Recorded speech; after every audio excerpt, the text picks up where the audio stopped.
গোটা পৃথিবীতে ইহুদিরা যে প্রভাব বিস্তার করে আছে, আজ গোটা পৃথিবীতে তারা যে তাদের ছড়ি ঘুরাচ্ছে, গোটা পৃথিবীর অর্থনীতিতে, গোটা পৃথিবীর রাজনীতিতে, সবকিছুতে তারা প্রভাব বিস্তার করছে। সংখ্যায় তারা খুবই নগণ্য, কিন্তু তারা এই যে কাজটা করতে পারছে, এর অন্যতম সিক্রেটস গুলোর একটি হলো প্রত্যেক ইহুদি প্রত্যেকে তারা উদ্যোক্তা হওয়ার চেষ্টা করে। পৃথিবীর বড় বড় উদ্যোগগুলো আপনারা আমার চেয়ে ভালো জানেন, সবগুলো ইহুদিদের কন্ট্রোলে।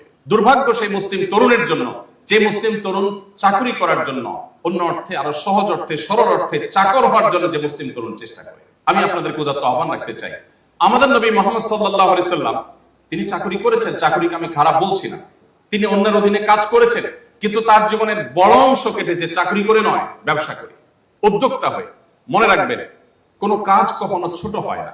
আপনি ক্ষুদ্র থেকে ক্ষুদ্র কাজ শুরু করেন আল্লাহর উপরে ভরসা করে, আপনার তারুণ্যের যে অবসর সময়টা, সেই সময়টাতে আপনি প্রোডাক্টিভ কাজ করেন, সেখান থেকে দেখবেন আপনি অনেক মানুষের উপার্জনের পথ উন্মোচন করতে পেরেছেন। আল্লাহ আপনার জীবনে বারাকা দিয়েছে, আপনি জীবনে অনেক হেয়ালিপনা থেকে, অনেক ভুল বিচ্যুতি থেকে বেঁচে থাকতে পারবেন যদি আপনার তারুণ্যের অবসর সময়টাকে প্ল্যান ওয়াইজ আপনি কাটাতে পারেন। এজন্য আমি আপনাদের উদাত্ত আহ্বান রাখতে চাই, আপনারা পড়াশোনা শেষে, এমনকি পড়াশোনা চলাকালীন সময় আপনারা কোনো না কোনো উদ্যোগের সাথে সম্পৃক্ত হয়ে যাবেন।